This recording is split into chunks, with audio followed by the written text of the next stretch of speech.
Ngayon araw nga po pala mga kabuyot, ay meron na naman po sa atin nagpagawa ng sombrero. Itong nagpagawa nga po pala sa atin mga kabuyot, ay isa nga po pala itong sikat na content creator dito sa may Olongapo City. At syempre mga kabuyot, walang iba kundi si Sir Christian.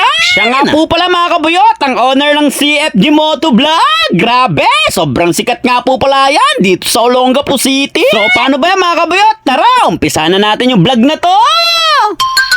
Team Buyot!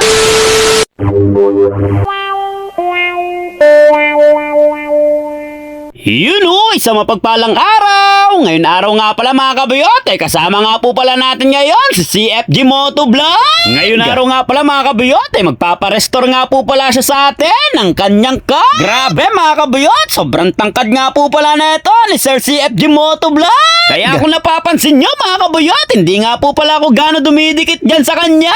At baka manliit ako. Grabe, sobrang tangkad nga po pala talaga ni Sir.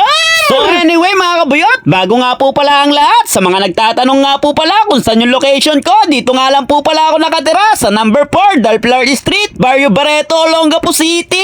At sa mga nagtatanong kung saan nga po pala ako dito banda sa may Barreto, dito nga lang po pala ako malapit sa may Baydas. At kung makikita nyo po mga kabuyot, meron nga po palang kantong papasok. Doon nga po pala kami mga kabuyot. At pag nakita nyo yung Dinito Hotel, doon nga lang po pala kami sa harap ng Dinito Hotel. At syempre mga kabuyot, yung araw na nga po pala yan mga kabuyot, ay kinuha ko na nga rin po pala yung pring sticker na napanalunan ko kay CFG Motovlog. At syempre nagpagawa na nga rin po pala ako ng sticker dyan, 100 pieces. At sobrang thank you nga po pala sa'yo Sir CFG Motovlog. At syempre nagpapasalamat nga rin po pala ako kay Ate Jackie Lou.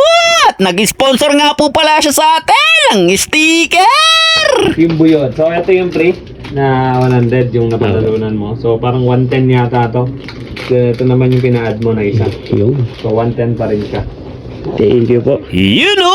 At meron na naman po tayong ipapamigay na sticker. So ayan nga po pala mga kabuyot, yung cup ni Sir, dalawa nga po pala yung ipaparestore niya sa atin. So paano ba yan? Tignan nyo na lang mga kabuyot kung paano ko to i-restore at i-repaint.